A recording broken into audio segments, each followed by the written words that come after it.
Jump into it. Let's just make sure we have an audio check. All right, I think we're good. Can you folks online hear us? Maybe, excellent.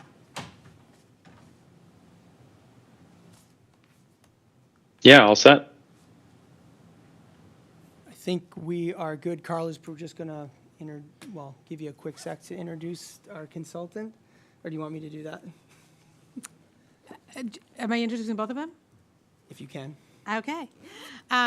So I'd like to introduce Noah Harper and Jennifer Golden, and I'm sorry, Aaron, I'll have to ask you the name of the... What? Goldson, J.M. Goldson. J.M. Goldson Consultant J.M. Goldston. for our housing production plan conversation. Thank you, Aaron. All good. Sorry, guys. No worries. We're happy to be here. We're happy to have you. So I think we'd like to share our screen if that's okay. Noah was going to do that. That worked. All right, good. Do you want us just to launch right in then? Yes, please. All right, perfect. Well, we're very happy to be here. This is our second public forum with you, working on the housing production plan. And let's just go to the next slide, Noah. So we very quickly, I'm Jen Goldson, founder and managing director of J.M. Goldson, a firm that I founded about 18 years ago. We do a lot of work with housing production plans, housing trust action plans, comprehensive plans, visioning, community engagement, and my colleague Noah Harper is here. Noah, why don't you give a quick introduction as well? Hey everyone, really glad to be here, and I've been project managing this, and so I guess back in April. So it's been really wonderful to learn more about the town. It was fun doing our community tour a few months ago, taking lots of pictures and speaking with so many different people, analyzing survey results, and excited to kind of share the culmination of some of that work today, and hear your thoughts and input and figure out where to go from there. Back to you, Jen. All right, great. Next slide, please.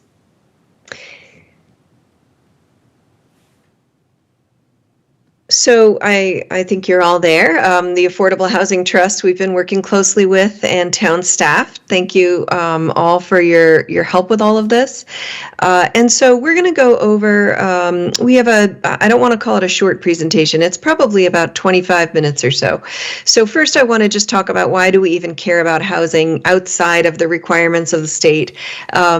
Noah is going to give you an overview of housing needs, just a quick snapshot, because I know you had a longer forum on this several months ago. Then we're going to talk about what we heard in the community survey, and then Noah will explain some draft goals and strategies, and we'd really like people's comments to see if we're headed in the right direction, if there are any other things you'd like to consider in the plan, and really just have open comments at the end. So let's go to the next slide, Noah. So why care about housing? Next slide. So housing really affects lots of aspects of communities. I know that, the state has a goal that every community have at least 10% of its housing stock as affordable. But what I'd like to talk about is why else do we care about housing? Why do you do a plan like this? So housing touches aspects of your community, including community resilience and stability, and that includes economic stability. Having your workforce able to live in the community where they work is important for the health of the community and business health. Next slide. The other piece of it that I like to think about is equity and access. So having lots of different options, housing diverse housing options as well as affordable housing helps seniors, helps families, helps your workforce, helps people live in the community, stay in the community. Next slide. And then the third slide is just environmental sustainability. If you're really deliberate about where new housing is being built, preserving open space and natural resources at the same time, building housing in walkable places near commercial centers, you can really have a positive effect on environmental sustainability for your community. And next slide. So I'd love to really just, I'm not going to ask you, this is rhetorical for right this moment, but what I'd like you just to ask yourselves as you're listening to the housing needs that Noah's about to present, and then the draft goals and strategies to get your input, I'd love for you to think about what's at the heart of the matter when you think about housing in Danvers for you. And do the needs that we're about to express to you and the draft goals and strategies, do those reflect the things that you think are at the heart of the matter? All right, next slide. And I think I'm going to hand it over to Noah now. Thank you, Jen. And yeah, I'm going to share just some really high-level takeaways from the housing needs assessment, and that was something we did a little earlier on in the planning process, and really tried to take some high-level things. What I will say is, if you Google Danvers HPP Housing Production Plan, we've got a PDF copy up on the town site to really go into detail on things. If you want to read it, send us your comments, etc. I think the big takeaways, at least for me, from doing a lot of the data analysis, are that Danvers has an aging population. We're seeing shrinking household sizes. We're seeing more households, but the size of them are shrinking. A huge need for affordable housing units that's outstripping the existing supply.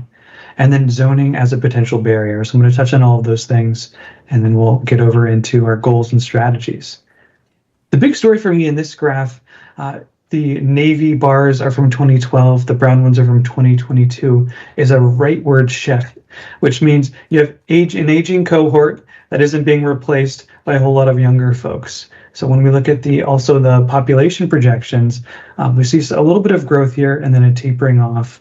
And that means there's going to be more smaller households in Danvers. Older households as well. And the smaller households piece is tying in with this other data point, which is looking at that same 10-year period. And we saw an increase in the number of households with just 1 or 2 people, a small decrease in the number of households with 3 or 4, as well as 5+. And that means we might need housing units that have fewer bedrooms. Interestingly, looking at how bedrooms have changed, and this is just in Danvers over that same time, we saw a decrease in the overall share of 1 and 2 bedroom units, basically exactly the same in 3 to 4, and a slight increase in 5+ bedroom units, which is really interesting and is a trend we've seen in other greater Boston communities, the McMansion trend, if you will. So that's a key housing need in terms of smaller households that are also maybe aging and potentially a mismatch there. Wanted to throw out a big term here, cost burden. Essentially means you're paying more than 30% of your take-home income pre-tax on housing needs. And HUD has some really great data that we can dig into here and looking at who is cost burden, who in Danvers is paying a significant portion of their salary on housing. HUD estimates that almost 3,000 people 3,000 households, are cost burdened in Danvers. And I did some math here, so you don't have to look at the AMI projections, do it in your head. What that really means is the biggest bar are households earning between $45,000 and about $75,000. That's over 1,000 households in Danvers are in that bracket. And in particular, 480 of them in that yellow-orangish part are paying more than 50% of their household income towards housing costs. That could be rent, that could be a mortgage. Really observing a lot of people struggling. And then if you go farther down in the income bracket to less than $45,000, it's an even starker picture where the vast majority, 725 of those total down there, are paying more than 50%. And so what we'd identify is there's some great needs for affordable housing for these income levels. In particular, the 1,000 households in between 45 and 75, and the nearly 900 at less than 45. And an interesting just exercise always to do with this is to look at who in the community, based on wage earning data, would qualify for this kind of affordable housing. It's kind of eye-popping sometimes that people who the carpenters, the social workers, the office administrators, they would qualify for this deed-restricted capital A affordable housing. And while Danvers has a little over 1,000 units, as we saw, there's a need for about 3,000 more. It's a significant need. In particular, housing that is deeply affordable. I wanted to do a little walking it back here, thinking more about how housing was historically developed in Danvers over time. This is a map showing household development by certain decades, points in time. Most interestingly, to me at least, is the dark blue, which shows downtown and some of those key corridors.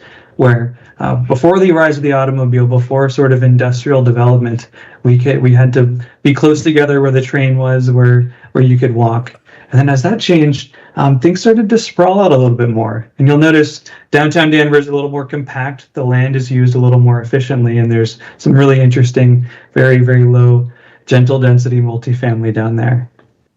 As we show in this density map, particularly in the downtown, you have a lot of interesting, the darker the green is more dwellings per acre. So that could be a duplex or a 3-family home. It tends to be concentrated over there. So there's really a really interesting foundation of historical multifamily development that's at the smaller scale and really fits in with the character of Danvers. Interestingly, though, some of what Danvers has zoned, has created some land use regulations for, doesn't quite match up with that base pattern of development, the things that are just part of the town. The rules, there's kind of a mismatch between those two. There's been some great strides with it. The purple splotch sort of in the center here is what's called a character-based zoning district. And it's sort of next generation zoning code that thinks more about the aesthetics and the design, which I think is something that we all really care about, more than some of the older parts of zoning that would keep you from being able to build the really cool architecture and historic fabric over there.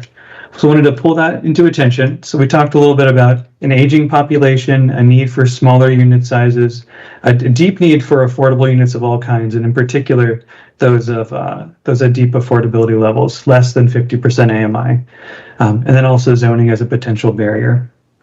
But didn't want it to just be us, our planning firm, talking amongst ourselves, just coming up with ideas and thoughts of the challenges. I wanted to ground truth that with examples and input from the community. So from June to mid-September, we ran a survey, just a community survey asking folks for their input.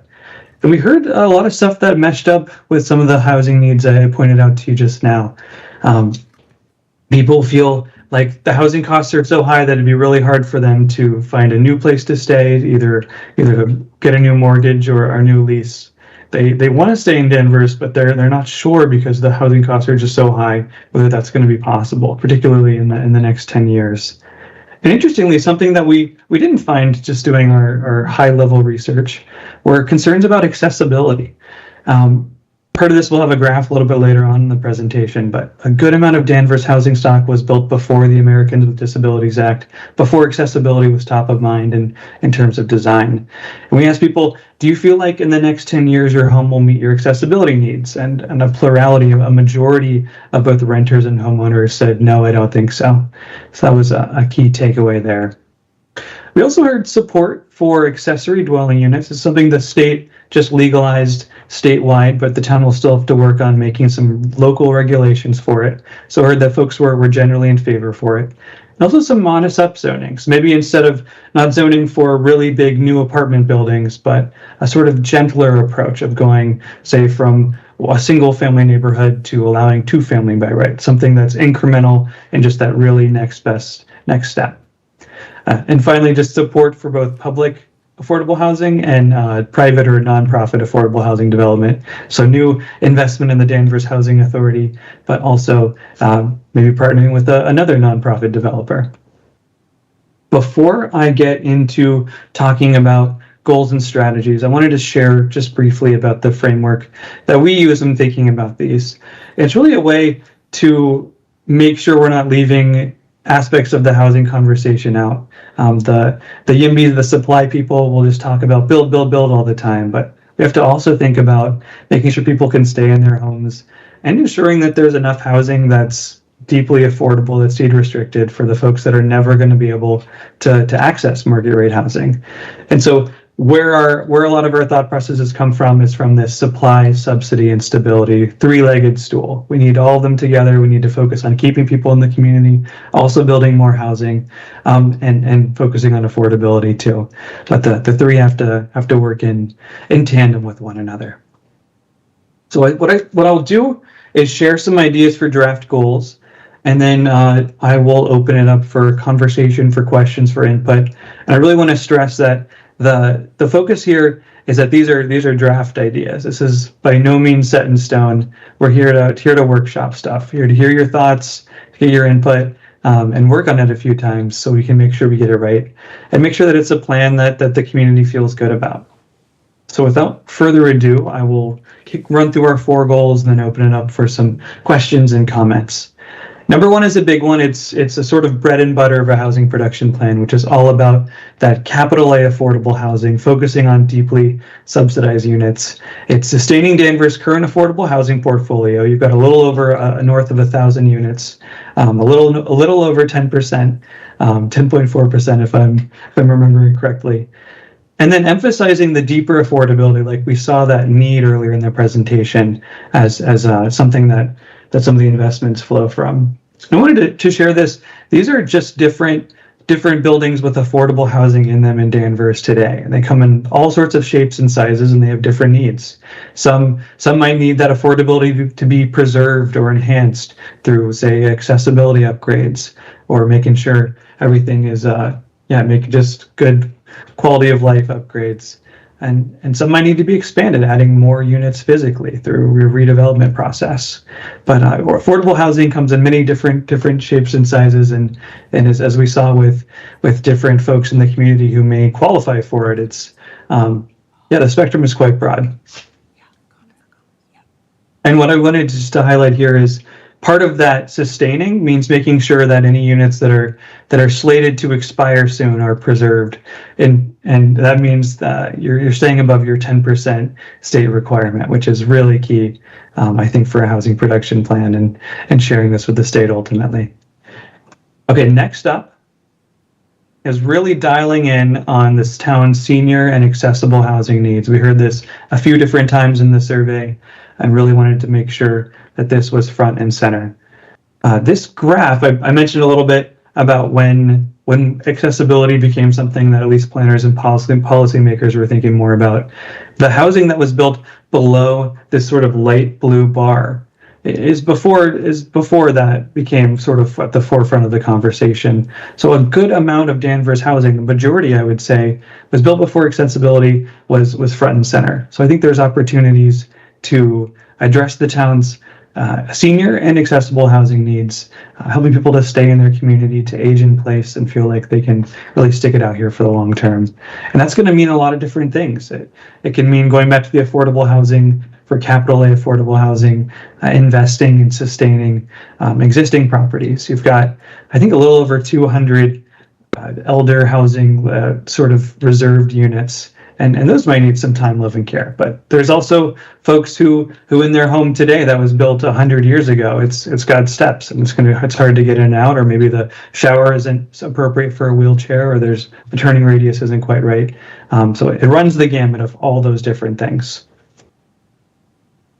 Third, I wanted to highlight something that's been a pretty big idea, at least in the planner world, which is about promoting missing middle housing supply and incremental development. By that I mean, instead of the sort of large scale, many acres building all at once model, it's a more neighborhood developer focus. And I think the best example would be with accessory dwelling units being legalized. That as an opportunity for the community to have more of a say in what's built, how things change, feel invested, and be able to benefit from that. In terms of building wealth, it's change in the community that means someone who is having a hard time buying a home or renting has an opportunity to stay there, or you're able to add an extra unit for your in-laws, or to trade it out with a young family. There's so many opportunities here to generate a little bit of income that could pay a mortgage down, pay for repairs, give someone a leg up, and also keep money circulating in the local economy. And missing middle housing is really anything that's not that quintessential single family home. Some of these, all of these are examples just from going around Danvers and finding where there's some sneaky density, where folks have maybe 2 or 3 units, but the house appears very similar in style and design, and has been part of the community for a century. Going back to that age of housing map that's predominantly located in the downtown. And the downtown, to me, provides a really great blueprint for going forward. It's anything from these small accessory structures in the back to 2 and 3 and 4 and 5 family homes that really still maintain the character and the context of the place. Fourth and final, and then I'll stop sharing for a little bit of discussion. Leveraging key sites for mixed income and affordable housing. The key sites piece is also part of what is expected in a housing production plan. You need to identify some places that you could see growth happening and would be happy for. I think first and foremost, the Liberty Tree Mall comes to mind as an opportunity, and when we get into strategies, we'll have a whole strategy on that. We also did some analysis of tax data. We looked at the ratio between the value of land and the value of the structure on top of it. I looked at places where the value of the structure was the same or lower than the underlying land, which says, this might be ripe for redevelopment. Identified a few bigger parcels, and the bigger style development is a complement to the neighborhood development I was speaking about earlier, where you do need someone with a lot more capital to come in and say remediate a site and really start from the ground up. A couple of those parcels are over on Andover Street that are more auto-oriented uses, as well as a big one over by the Norris Brook Conservation Area. But I think the crown jewel in terms of opportunities is the Liberty Tree Mall, and we'll talk on that in a second. So I'm going to open it up for discussion. Maybe I'll even stop sharing my screen and wanted to hear what you liked, what you didn't like, what might need more work, what's missing, and really happy to iterate on this stuff. So Yeah, and let me, Aaron and the group in the room, if you prefer, I know it's a little awkward because this is hybrid, so we can't see what's going on in the room, but we can certainly pause and take comments as Noah suggested on these goals. We also have several draft strategies to share, so I don't know if you'd prefer us just keep going. We're happy to do that, but we just wanted to give people a chance if they're itching to say something at this moment. And then there'll be another opportunity for sure a little bit later when we're finished presenting the draft strategy ideas. What do you all prefer? So I guess maybe I'll ask, does anyone on the board have one of the I do have a question, if I may, relative to accessory dwelling units. Have we identified potential properties that we might be able to permit ADUs?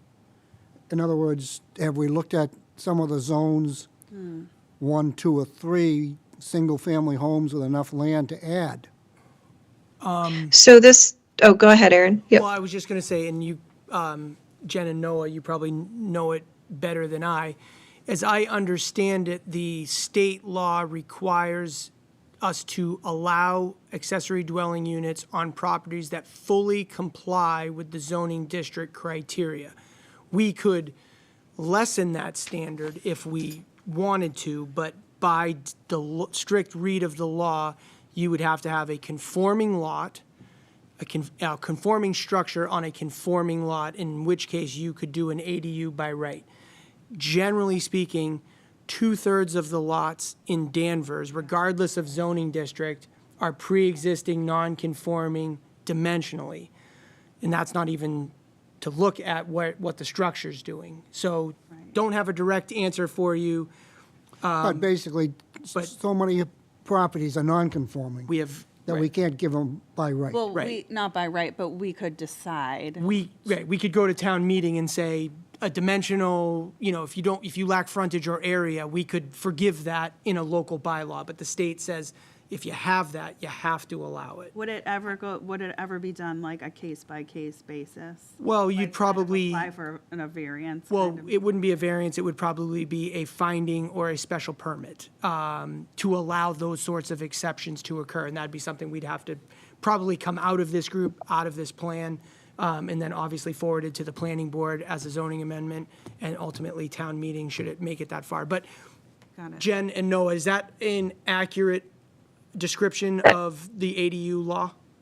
Yeah, that sounds spot on, Aaron. And I know that the way the state phrases it is that you're allowed to have reasonable rules and regulations. So whatever you deem as reasonable, if you want to permit some of those non-conforming lots to also create ADUs, especially given there's so many of them, it seems that would be reasonable.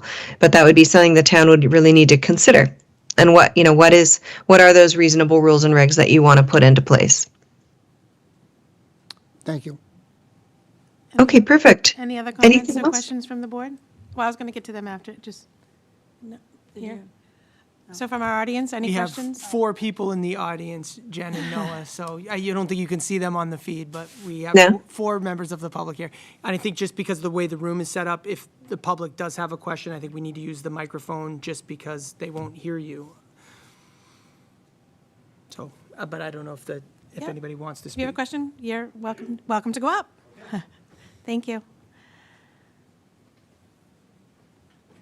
Just a couple of questions. Louis George, I'm on the planning board.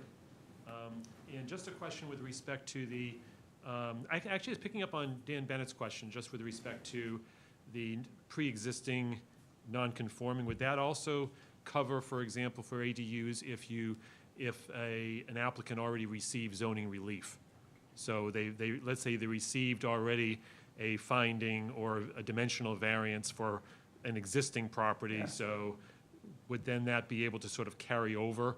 Understanding that it may not be the hottest take out there, I would say that a variance is not non-conforming. If you have been granted Yep. a variance, you are a conforming property. So therefore, if you had a dimensional variance in your pocket, you could probably do an ADU by right, even if you had technically a substandard lot. But that's just my early take on No, that. that's good. And just a question with respect to the survey that was done. And so, understanding in terms of the survey, noting, the survey responses noted, identified needs in terms of housing needs. I guess, were there, that was the bulk. I guess I was wondering in terms of sort of, enough responses were received from the survey to be, to be a valid survey in terms of that, you were satisfied with the amount of, with the amount of responses, and were there any people who responded and said, yeah, we have enough housing? Everything. Thank you for that. Thank you for that. So I'm going to turn to Noah about exactly how many responded. But I can just say generally that we're not trying to do a statistically significant survey of the community. What we're really trying to do is get more people to participate than otherwise would if we just have public forums like this. And so we're trying to, there's 4 people in the audience tonight. We want to do better than that. And so the survey lets us do that. And Noah, could you just remind everyone how many people took the survey and if there were responses that said we don't want any more development? Oh, certainly, yes. And those are always part of the survey. And we've gotten a nice survey summary all written up that says people's write-in responses and what they were thinking about. So much more detail than I just shared in here. We had 284 responses in total, and a few times during the survey we had some check-ins, and what we do is we monitor the census data versus what we're seeing in the survey. We can say, oh, we're getting less families with children, less people from this neighborhood. And several times I know the town went out in person and did some flyering at a few events. We did our darndest. I would say we wish we had more, but as Jen was saying, it's hopefully and definitely is just one piece of our engagement in this plan. Got it. And, and in terms of, you have to, just to help me in terms of, the correct understanding, I think we covered this before, and perhaps also the trust can perhaps help as well, just in terms of just to help me in terms of definitions, in terms of deeply affordable versus affordable. Sure. No, it might be helpful to, oh, go ahead. No, I was going to say, I was going to actually defer to you because I'm not sure what you meant by deeper, but other than, our regular affordable is 80%, and what I always say is that's not affordable. Yeah. So, the deeper would be a lower percentage, but I want to defer Exactly. to Jen. Yeah, that's exactly right. And Noah, yep, I was just going to say, can you bring up that chart again to tell them what each income was? Great. And that's Yeah, household so- income. Again, household income you have here, that is the, I assume that is gross income. Gross Yes. household income. Gross yes, sir. household income. Correct. And on Yeah, this- and so if I could tab over to the next one, I've converted all the 80% and stuff. So when I talk about deeply affordable, I'm talking about below 50% and below AMI, which if I just tab over is that 75,000 number kept mentioning over there. And Noah, just to piggyback on that, Yeah. I think I in my head, and I'd actually ask you and Jen to correct me if I'm wrong, housing authority affordability is usually tops out at 30% AMI? I believe that's correct, Aaron. Around that, no? I'm looking at Carla too and Lisa because they're both on the board. But in my brain, it's 80% is the state standard. 50% is kind of the black hole where very few subsidy programs are targeting 50% AMI. 40B does to a point, but you never see a developer use that option. And then Right. you get housing authorities down at 30% AMI. So really, there is that gap between 31 and 70. But That- the rent would be 30% at with the housing authority, but it would, people can make more than that, they would be paying more rent. Okay.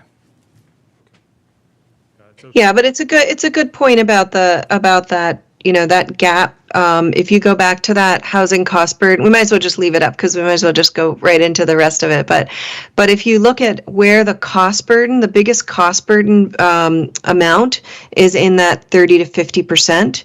And so that's, yep, perfect. So you're seeing, you could just see the bar there. We've got 585 estimated households paying more than 30% of their income in that very low income category, 30 to 50% AMI.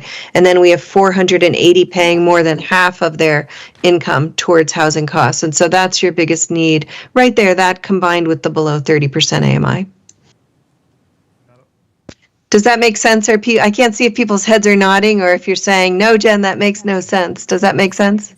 That makes sense. I also want to add, when we're looking at the 2023, income limits, 50% income for a family of 3 would be $66,000. Just so people, maybe closer to $67,000, just so people understand what that income is for that 50% level, and then what a rent would be, at 50% for the family of 3 would be pretty close to $2,000, where at the 80%, I'm sorry, that was a 3-bedroom. A two-bedroom would be around $1,670 at the 50%, and at the 80% it would be $2,666. And that's why I say that the 80% is not affordable, because a 2-bedroom to me at $2,666 is not affordable. Yeah, thank you. Those are great examples. All right, I'm inclined to dive into the rest of this unless there's someone else in the room that we can't see who wanted to speak. I think you're good. We're good? Okay. Alrighty, well, I'm going to pop this up into the strategies, and then I'll pause a little bit after each one. There's almost nearly 20 of them, so I wanted to make sure we could parcel it up enough to have a good discussion on each section. The first bundle is all planning, policies, and zoning. These are things that the town, particularly people from a planning perspective, could work on. Zoning is one of your biggest tools that you have in your toolkit at the local level to adjust and incentivize what you're looking for. And to go back to the ADU conversation, that's exactly it. It's about what is that next level of gentle density that Danvers could think about permitting. It comes in so many different ways. I got a good amount of these pictures just walking around a few months ago of gentle density where there's a few extra housing units where you might not expect it. And the ADUs isn't just a backyard cottage. It can be inside of the home. It can be above the garage. It could be in the basement. So there's a lot of opportunity to add more homes. And what I'd say is it's usually at a much more attainable price point than, say, a brand new multifamily apartment building. Oops, sorry, I got a little too fast there. Key item over here is that redevelopment potential of the Liberty Tree Mall. I think it's likely its own study, its own planning process of gauging what people are looking for and what are the needs and opportunities. But that is one of the key sites, going back to the fourth goal we had there. Noah, can I jump in on that one? Yeah, of Oh, I'm course. sorry. Just as point of information, the planning department is going to be starting a general planning process for Endicott Street corridor, COM3, Liberty Tree Mall, that corridor. Obviously, we think that conversation will take a turn towards housing, but in theory, we're opening up a planning process. And I know Brian's on the call, but he may not be available to chime in, but I think he wants to start that process maybe March of '25, just getting through a scheduled town meeting in February, and then kind of going from there into a conversation about Endicott Street corridor. Well, Fantastic. Yeah, and I think, Brian's going to weigh in. No? I saw his Brian, mic. would love to. I was sorry. Thanks. Just super quick. Yeah. So the timeline has not been finalized. I believe the earliest will be March, and I think the latest would be May that I would start. So that was it.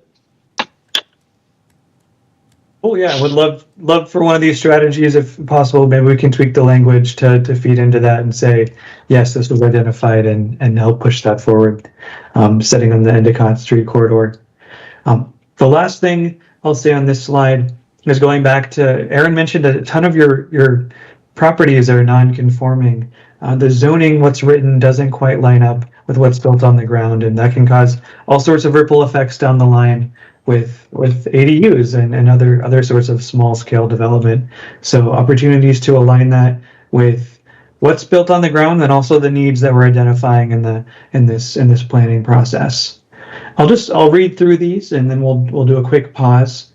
One strategy, big idea, all this stuff is open for editing and debate, is adjusting the town zoning to permit two family dwellings by right in the R2 to R3 districts. And I'll tab back here. Those are areas outside of downtown where generally just one dwelling is permitted.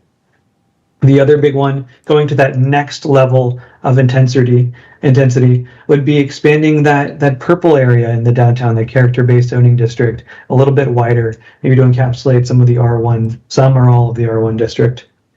Third, going over to ADUs, is developing a regulation, as we just touched on, that promotes ADU production, that tries to make that a cornerstone of Danvers's housing production strategy, something that will be really great for helping people that are having trouble finding housing elsewhere, particularly, I'd say, family members, young professionals, those are myself. Did want to note here, you can restrict their use of short-term rentals as well in setting up that bylaw, which I would advise, or certainly would advise. Fourth, maybe we'll reword this to encapsulate the Endicott corridor, not just the Liberty Tree Mall, and maybe focus more on what Brian's looking to work on. And fifth, this is something a little in the weeds and plannery, but was just speaking to Brian and Aaron about how Danvers's rules for converting a house into an apartment don't quite line up with your EFLA regulations, and EFLA is your existing basically ADU bylaw, and this new ADU thing coming down the pike. So making sure everything lines up from the conversions and the ADU perspective, I think will help planning staff, town staff have less of a headache there. I'm going to stop sharing briefly, or maybe I'll leave this up and just ask if anyone has any thoughts on these first 5 strategies. Carla, may I ask? Absolutely, Dan. Do you feel we have enough short-term rentals that it makes a difference? That we need to set restrictions? It's not Gloucester, it's not Salem. Do we It's have some? it's up Yes. to you. It's up to you all if you want to put that caveat in your regulations. I think the real point is about creating something that you're being proactive about. Where do you want to see ADUs? How do you want to treat the non-conforming lots? And just like the discussion we were talking about before, I don't know if you have enough short-term rentals to justify that. We didn't look at that in detail. HPPs don't often look at that in great detail. Unless it seems like it's going to be a real issue, like you said, in Gloucester, a place like that. Yeah, So I think that we could.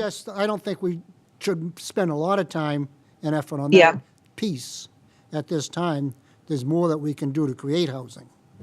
Yeah, I mean, what we could do when we write that one up is talk more about adopting rules and regs that make sense for Danvers, and we could list a bunch of things to think about, and short-term rentals can be one of the things for you to think about. Thank you. Do we know how many, are there any Airbnbs in Danvers? Yes, there are. There are. Because I was very surprised to find out how many Airbnbs are in Peabody when I was speaking with their Lot, yeah. building department. And it just, when you were talking about that, I mean, what's the draw to Peabody that there isn't to Danvers? So- I don't know. Yeah, like, I'm just saying in the future, maybe it is something that we want to think about. with the Certainly short- understand the draw in Salem and Gloucester. Yeah, absolutely. And I mean, in October, there's a draw anywhere around here, but that's only 1 month out of the year, Right. you know? But I was just really surprised to hear that there were so many there, like short-term rentals in Peabody, because I can't really imagine like why it's so prevalent. That's a good But, question, yep. But I don't know Yeah, if it's a that's good- something that would pertain to us as well. Well, it's a good question. I mean, the more short-term rentals you have, the less, year-round rentals you could have. So it could be an issue if there are a lot of them, but we just don't have enough information. We could write this up saying, seek more information about the level of short-term rentals in Danvers and then consider if that's something you want to regulate as well. Thank you. Does that make sense to add that in? It does. Thank you. Okay. Yeah. Yeah. Louis, you have a question? Go ahead. I'll go to the podium. Lou George again. Just a question about you mentioned about the character-based zoning, perhaps going into the R1 district. So is this, because, the character-based zoning that's currently like in the downtown area, I mean, that's a mixed use, so commercial, residential. So is that what you're potentially recommending, sort of going into the sort of the surrounding R1 areas, or is that are sort of adjacent to it, or maybe in other parts of town? I'm a little bit. Yeah, thank you. Yeah. Noah, can you just leave the presentation up? I think it'll be easier. And then if you could point out on one of the maps that you had, Yeah. I don't know if it's big enough, but you can maybe just point out what we were thinking. Yeah, it's a bit small. I think it was mostly thinking about where do you have most of your walkability, your infrastructure, where are you going to get the best bang for your buck on growth. Doesn't involve having to do too much extra work. Downtown has some density, so what is the next increment of that? It doesn't have to necessarily be mixed use, but maybe it's a missing middle style buildings that go from 4 to 5 or 6. Something that's incremental, that's not gonna dramatically change the character, but growing in a regular way. And it's certainly something up for debate that we can modify and change. Some of these are some big ideas that are all the reason why we have this event to get input. So I guess the But you weren't. it's contiguous. Is that what you're looking at? Sort of potentially expanding it so it's contiguous with the existing character base, or having it more maybe in the surrounding area, but not necessarily contiguous? Do you understand? I think it would be contiguity, as well as figuring out what's the next level of growth that is appropriate for the R1 district. If it's already a little dense, what's the next thing to bring it up to? Not huge, gigantic buildings, not at all, but what's the next missing middle, gentle density level for it? And Yeah. along those lines, I think the live-work district, which is off of the square, we rewrote, I think the underlying zoning there was C1A, if I'm remembering right. And we replaced C1A, which was a lower density downtown commercial district with lots of residential in it. We converted that over to live work. So just feathering that concept into Noah's suggestion, I think Yeah. what might make sense is to look at like live work, and if not, maybe bringing that across other areas around the perimeter of the core, downtown core, I think is what we call the purple In area. existing commercial, Aaron? Like what is currently existing? Right, Okay. yeah. But concept for conversation. Mm-hmm. Absolutely. Concept for conversation. And it brought me back to when we kicked this off. I remember hearing from a few folks about how do we revive downtown to get more people down there. And part of it is you have some good infrastructure in a district, but other ideas for other ways to bring people in, get businesses, get it to be even greater. So any other thoughts on these five ideas here? I feel we got some good input. Julie, you can go up to the podium.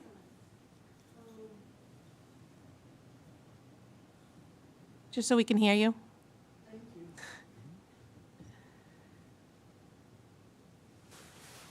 I'm Julie Curtis, a town meeting member, library trustee, you name it.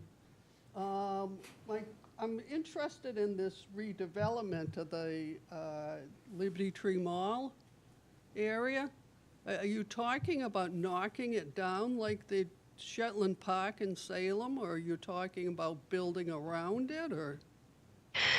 So, Mary, thank you. Yeah, that's a great question. And I think the idea is to look at what the community is envisioning there, to run through a process later this spring and into the summer that really asks the community members as well as the property owners, what do you envision there? And I think the we don't know yet, but there's possibility, it seems. Not just on the Liberty Tree Mall site, but that whole corridor, to think about the land use there, think about, could housing be integrated or not? What does that mean? Does it mean integrating it with the buildings that are already there, or maybe in different areas where there's more parking, or does it mean total tear down and redo? The jury's out, and I think that would be the nature of the study, is to really try to figure out, working with the community members like you and others who, what would your vision be? What would you want to see happen? And then you can really look at zoning that would help shape that future development, because those would be private actions that would happen down the road. Does that make sense, Mary? It's Julie. Oh, I'm sorry, Julie. Here's my sister. Sorry about that. Does that make sense the way I described that? You can talk into the mic, 'cause Do you know what I'm talking about, Shetland Park in Salem, I do. I do. We're working in Salem now. where they're gonna knock down all the buildings and rebuild it? I didn't know if. I do. And I guess the question is out, and the town wants to put that question to community members. What would you envision there? Okay. Well, thank you. You're welcome. Does anyone else have any comments or questions? I just have a quick question. Absolutely. Hi, folks. Phil Bolduc, Pine Street. So when we're talking about R1, to visualize it, is that essentially what would be on Cabot Street or Rantoul Street in Beverly? no. Is that, R1 is the Back Bay neighborhood, this neighborhood here behind Town Hall, over on the other side of the library. R1 extends all the way down to Danversport, okay, like all along Water Street. So it is a primarily residential district. R1 is primarily residential now. with commercial spaces interspersed? Yeah, most of what you see in R1 that's commercial is probably pre-existing non-conforming. There are some opportunities, but they're few and far between, but mostly residential. Okay, that's helpful for visualization Yeah. purposes. As far as the strategy that was put up, the 5 goals, it might be beneficial. I know you discussed having having a forum in and of itself for Liberty Tree Mall, but removing it from this plan, because I think they're very different things. I would have concerns about trying to do a residential plan in Liberty Tree Mall already. And I think it bears a lot of public discussion outside of it being connected to development downtown. I get that this is a whole plan for the town, but those conversations would probably need to happen prior than injecting it in now. And I think, just to be clear, I think the planning office's work plan going into this planning process was to hold a separate planning process for Liberty Tree Mall. It just happens to be that the housing plan is also saying there might be an opportunity for housing there. I don't think this plan is going to go to the third level on that, other than to say, think about it, you've got an underutilized area there, maybe housing could, maybe there's an opportunity there. But as Jen was saying, I think that planning process will be a deep dive. And again, the community may tell us, we don't want housing out there, we want, more commercial. But again, I think it's good to know that in this planning process, we're identifying that area as a possibility to accomplish some community goals. Yeah, well stated, Aaron. And I would also just to add to that nothing in the housing production plan is required to follow through on.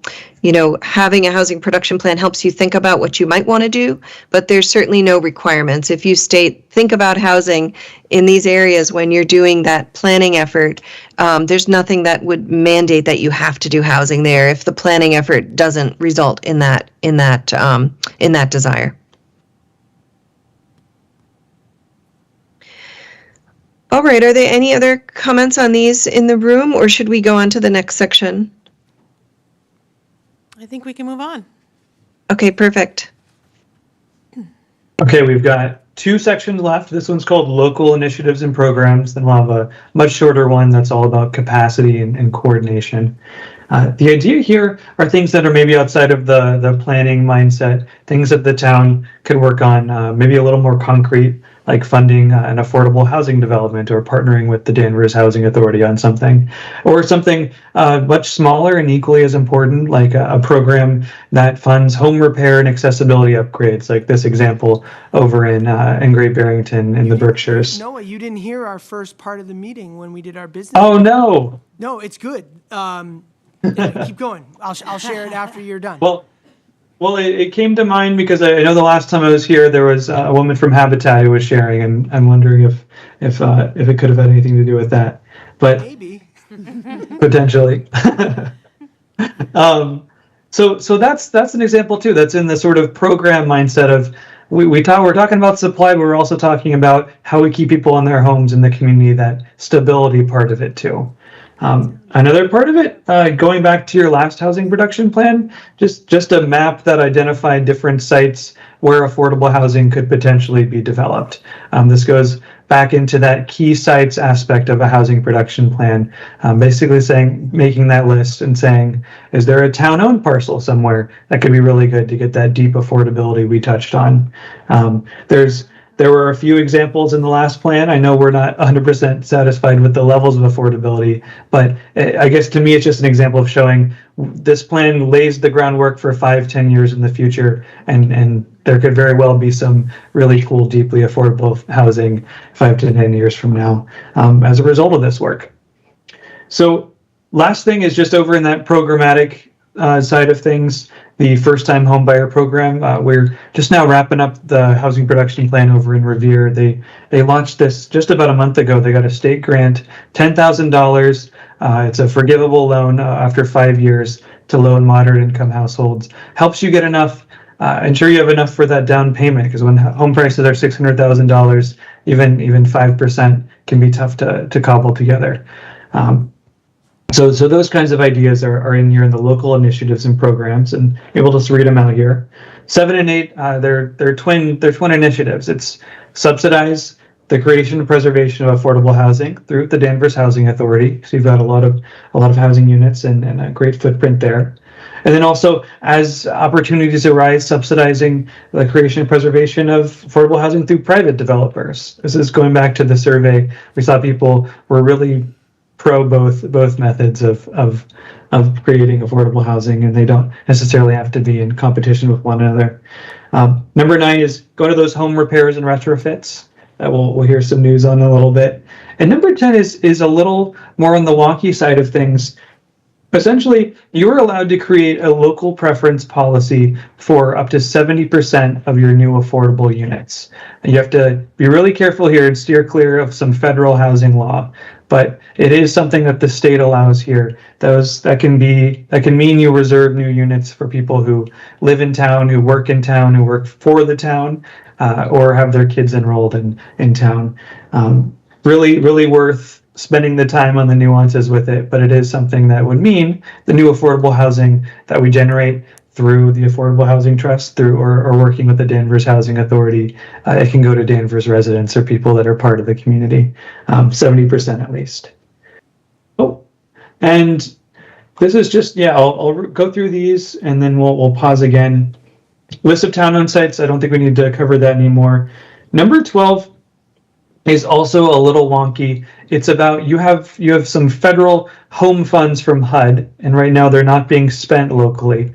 The idea is partnering with the developer or a community housing development organization, which is its own special certification on a project that could be that nonprofit that could be on one of those parcels that we identify would mean that you could unlock some of these funds for some affordable housing in Danvers. So a lot of it sort of intertwines, and when this gets written up, we do a section where we phase out the different strategies and we say, do this thing in the first 2 years, do this in the third year. And so some of these will be sort of like, work on this so you can align it with this thing and you have your local preference policy. I hope that makes sense. Aaron, did I hear you say something? Didn't want to cut you off, so sorry. Nope, I was whispering to my neighbor. Alrighty. Well, 13, identifying additional sources of revenue for the Affordable Housing Trust. I know you don't have CPA, but there's other options to add to your coffers and add to the reach of what you're able to get going. And thankfully, you've got Jen Goldson here, who quite literally wrote the book on Affordable Housing Trust. So we'll have some great ideas in there for ways to boost the revenues there. And finally, just that first-time home buyer subsidy program I mentioned over in Revere as an idea for something you could work on so people could get a foothold in the community that wouldn't otherwise. I'll leave this up actually, not my comments slide, but yeah, I want to open it back up to questions from you all and from the public on any of these local initiatives and program ideas. I think we were kind of born out of the original first-time homebuyer program. We received their funds when we became the trust. So we did have that program, and we kind of turned it all into this.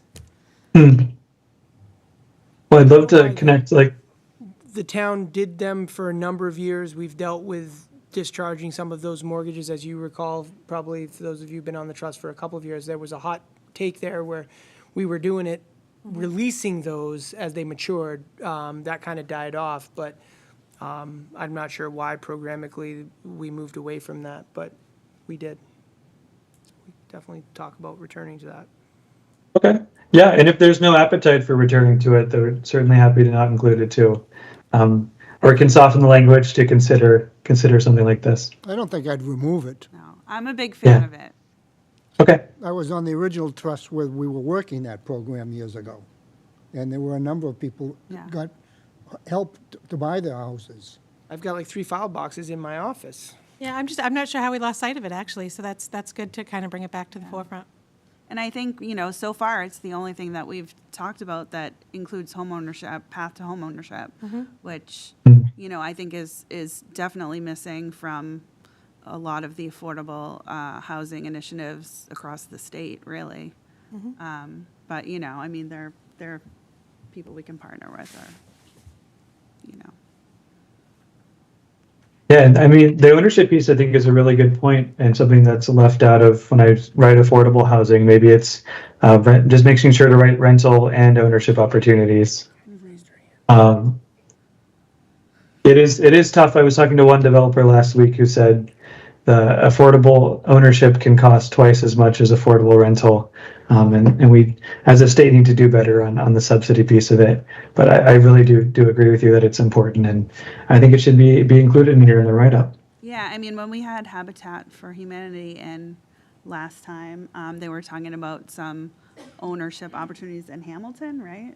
Hamilton. That, I would love something like that in Danvers. I think that would be great. The prices, being in real estate, the prices are like things I haven't heard of since 1999,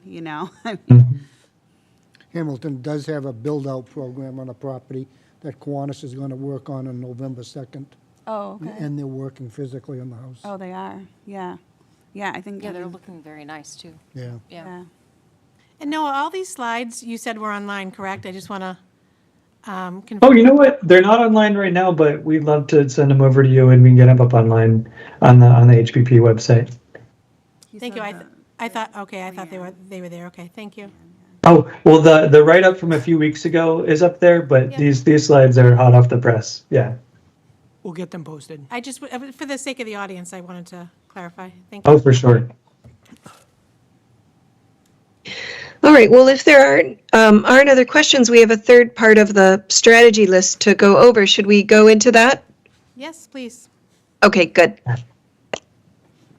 All right, this one, we'll keep it brief, and maybe if there's some extra ideas on capacity, education, and coordination, I think we have room to round up this section.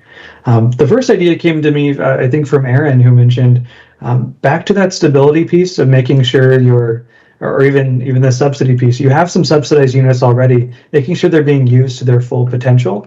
A monitoring agent is someone who will make sure that those housing units are online, that they're being priced appropriately according to the agreement, the legal agreements that they've been set up. And it just ensures that your 1,000 units on the subsidized housing inventory, that those are actually being occupied and put to good use. So we found the Metro North Regional Housing Services office over in Metro West. There's by Lexington and Acton. There's the RHSO that does a good job of that. A monitoring agent is basically the idea.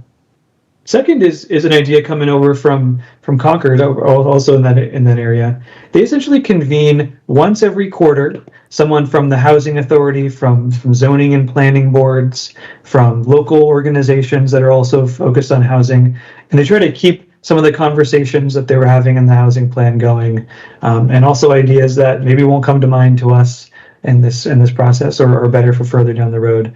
It's just a sort of structural way, a housing roundtable to keep working on this issue, because once the plan's over, it's such a big problem.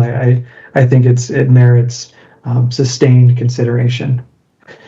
And finally, just staffing capacity. I know we talked about a few programs here, and that takes time and resources to make sure it's managed well and that's able to reach its full potential. So as our third thing over in this section, number 17, is just determining whether or not we need some extra staff capacity in the planning department or maybe another department that could help oversee some of these programs and planning efforts. There's a lot of big ideas in here, but there isn't enough capacity to make it happen. It's just like a plan sitting on the shelf. So those are the three ideas over here in this capacity, education, and coordination bucket. I wondered if any other entities or ideas or strategies came to mind that we could also add to this section on who the trust could coordinate with on some housing things. No, I was just going to be a little fresh and say I didn't know if that last recommendation was like for 3 full-time new planners or 4. I was going to say Aaron can do it all by himself. He's doing just fine. All right, I'm writing down 3 full-time planners. Or it's probably Alicia. That's what it is. So is there anyone in the room who has any thoughts on these or questions for us? Jen and Noah, I'm just going to single them out because they just walked in. They were joining us virtually before, but our state representative, Sally Kearns, and state senator, Joan Lovely, just walked in, but they were both online earlier, I saw. So just want to thank them for attending. Wonderful. I have something, but I think we might need to backtrack a little bit. So I don't know if anybody has anything for like the page that we're on. Any comments or questions from the audience? Lil?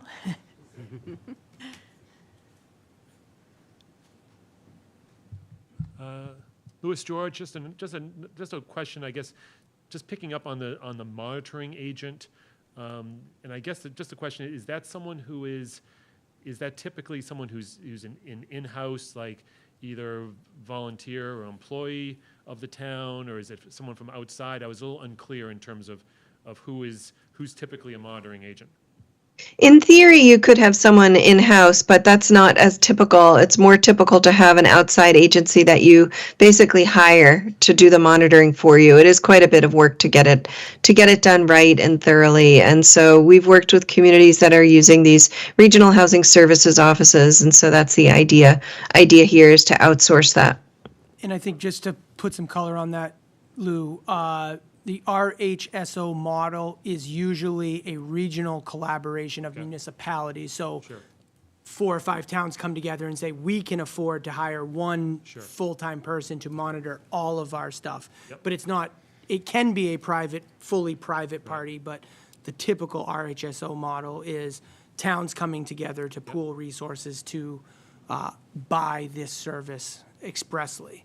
And that's something that we are currently not doing, is that? We are not. We do monitor our SHI inventory, but Sure. it's amongst the other things that we have to do, whereas our HSOs come together to say, hey, the four of us need a person just looking at our inventory, and that's what you get by scaling that.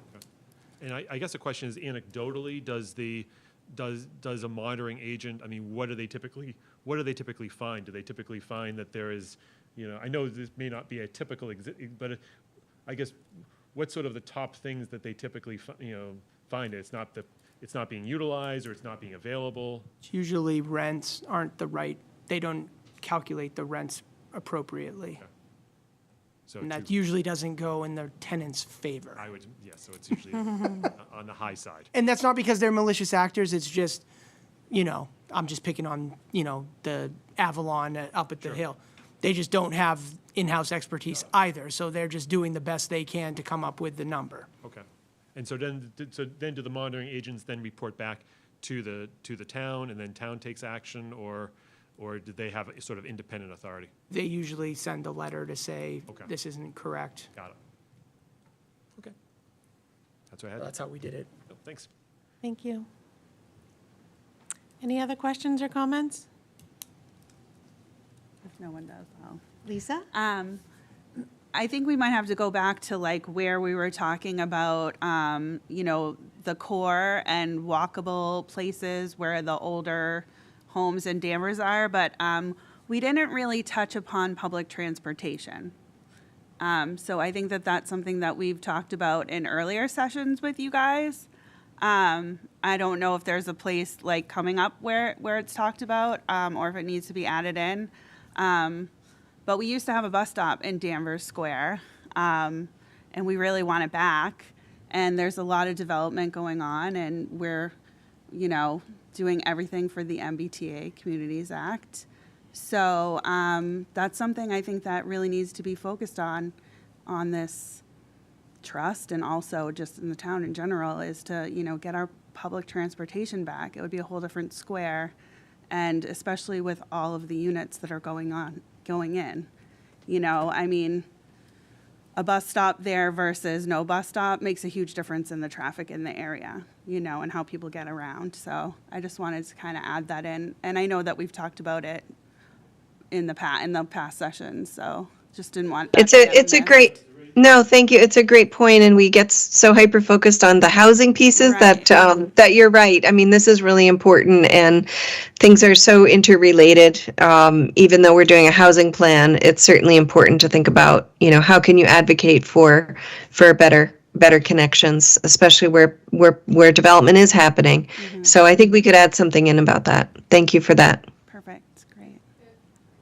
Sally, would you like to go to the mic, please?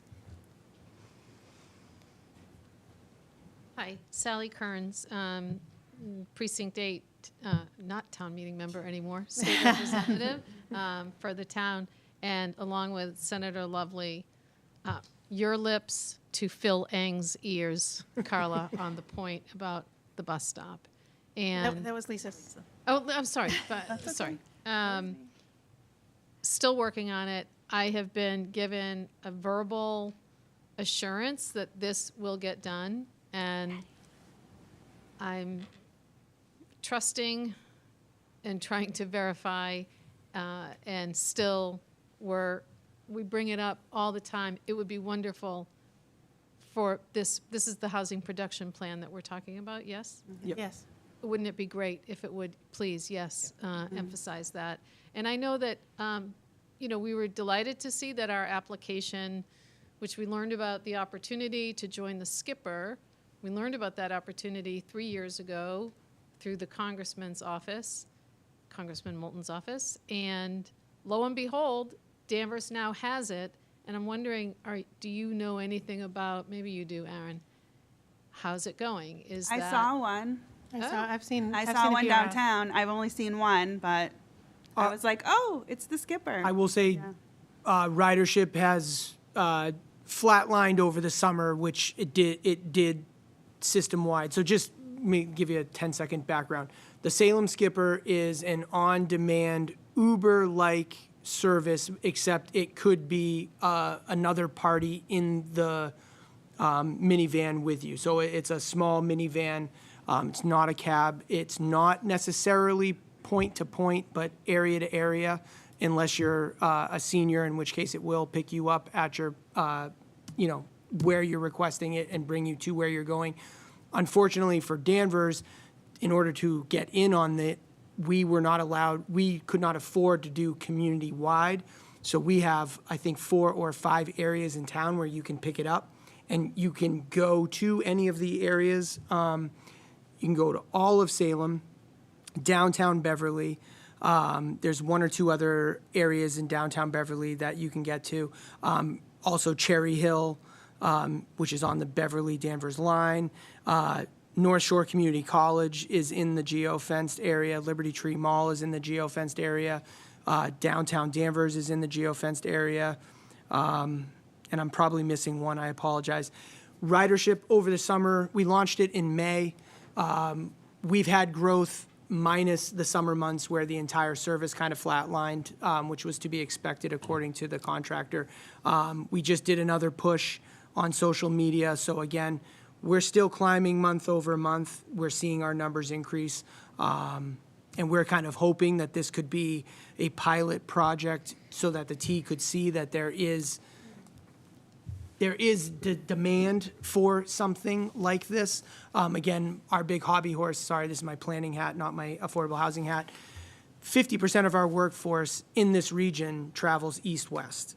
50% of our workforce is going to Boston, but the other 50 are staying in this area.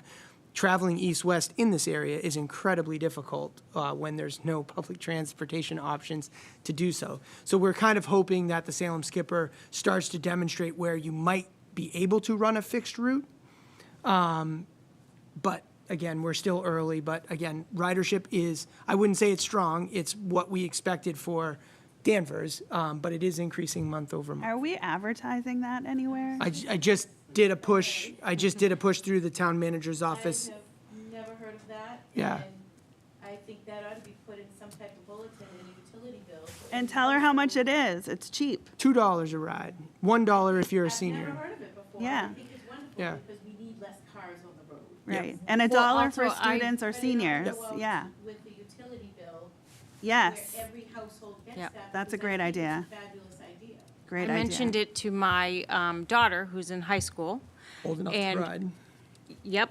But she's still on a JOL, so she can't drive any of her friends. So if she and some friends want to go to Salem or want to go to Beverly, they call the Skipper and they use it. Have they been using it? They've used it once. Great, and you can do a But they plus were so one. excited to hear about it. Yeah. You can do a +1. So You when can you do a make plus one? when you make your reservation, you can add 1. But if in theory you were sitting with, if it was a foursome, They would all I get would on do the it app plus and do it. 1. Yeah. Your friend would do it +1, and now Exactly. all 4 are in Still the shuttle. super So cheap. Yeah, I mean, advertising that to middle school and high school would Yeah. be, I mean, that gives them a whole new freedom as far as I where have to they get can my go. kids to do it. Yeah. That's great. I will say the hours of operation for Danvers and Beverly are, I'm going to maybe get the morning wrong. I believe we're 7 to 7. Inside of the city of Salem, it's 7 to 10 p.m. and runs on weekends with other hours. So we, again, because of the affordability of the program and the subsidies required, Beverly and Danvers were not able to afford the same level of service that Salem has. But again, our hope was that we'd prove demand and ridership is there such that when we get to the end of the pilot term, we will have justification, we'll have the data to support some partnership, form of new partnership going forward. I think it's wonderful. I think you should send it out in like the utility bills, Yep. but also I would post it in the high school, in the tech. places So I like think that, just- Where the kids are getting their licenses, it would help parents out, North Shore Community, Yeah. I think, I don't know if the viewers at home could hear you, so basically what Terry was saying is that we should put it in the utility bills, we should put flyers up at the high school. This is a great program. I'm just trying to paraphrase, in case people couldn't hear you. Yeah. No, I'm not the only one. And like I said, we just in the last 10 days did another push on social media, or at least I said, yes, this is the flyer I want to push out. I don't know if it went out, but that was 7 days ago at least. The town, I don't know, we town's Facebook push our page? things to the corner office and then it goes out. So I will double check because maybe it didn't go out, but So there I should know be we a approved a flyer social to go media out. post that we can all repost then. Yeah, Yeah. yeah, Okay, I will good. double check with that. Okay. Yeah, Yep. Oh, yeah, Yeah, that's how you call the ride. yep. oh, yeah, I'm definitely gonna get my kids on there. Awesome. Great comment. Well, I know I'm scoped to come in person to our next meeting, so I feel like there's a challenge to see if I can take the skipper from the Salem train station over. Test it out. Aaron, I will confirm it was Excited. posted on June 12th. Oh, that should have been something. Okay, I will Yeah, confirm yeah, it was yeah, posted on okay, June all 12th. right. I'll get there tomorrow. So in terms of that, that was the end of the presentation over there. But it sounds like we're going to get those slides sent over. So if there's additional comments and feedback, and we can even put those up on the website too. So if folks want to email and write in their thoughts. I took And Noah, some could you- detailed notes down. Yeah. Yeah, Noah, could you just, before we close, just go over what the immediate next steps are and when people should be able to read the draft plan, when it will be live? Yeah, in terms of next steps, we've got a copy of the draft plan up right now without the goals and strategies. The next meeting we have, which will be a month from now, will be me returning a revised version of this with some write-ups as well, writing up in more detail on the goals and strategies, doing some more research too, and making sure again with you guys that that's saying, is this quite right? Do we need to tweak some language or throw this strategy out or whatever? Once that's done, we'll have really all of the elements of the plan together. We'll have the goals and strategies. We've got the research part and then some engagement summaries.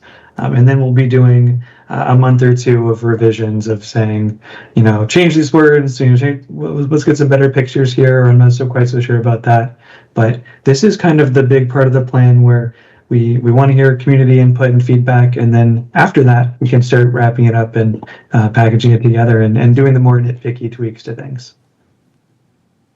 So, and I mean, unless anyone else has questions, that was really the end of our presentation. We're happy to answer more questions, though I can't see if there's anybody else who wants to speak.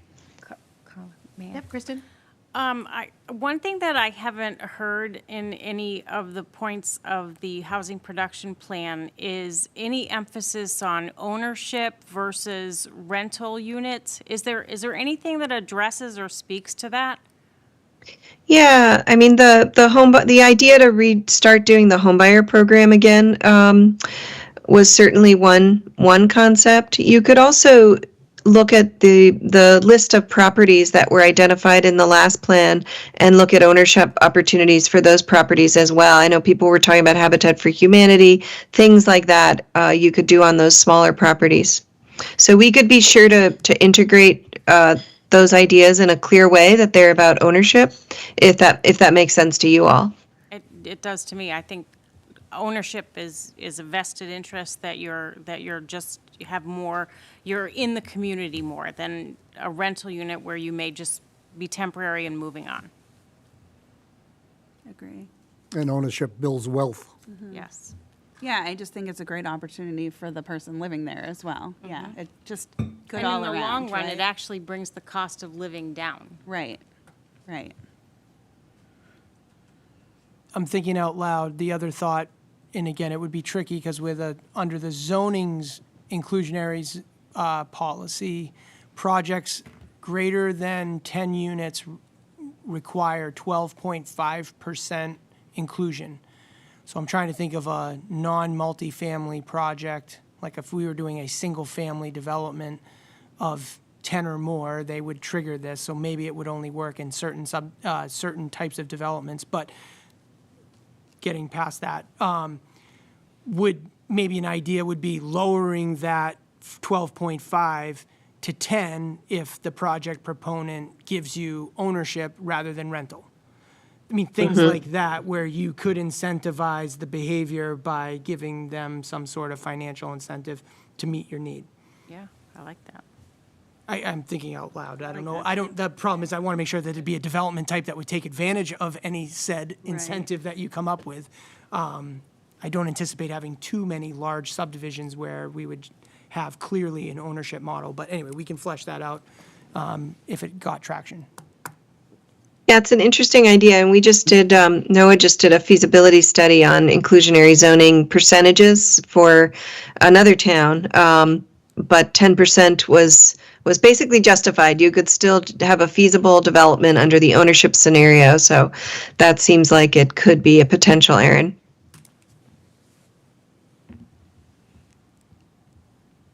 Any other A questions broken or clock's comments? right, twice a day. It does not appear to have any other questions. We do not appear to have any other questions or comments. All right, well, thank you so much. It was nice to see you all, and thanks for letting us come in hybrid. Appreciate that. Thank you for coming. What a great presentation. Thank you. I'm just happy the Great. technology worked. I know. Me too. Oh, my God. All right, take care, everyone. Thank you so much. Thank Thank you. you. Thank you all. Have a good night. Bye-bye.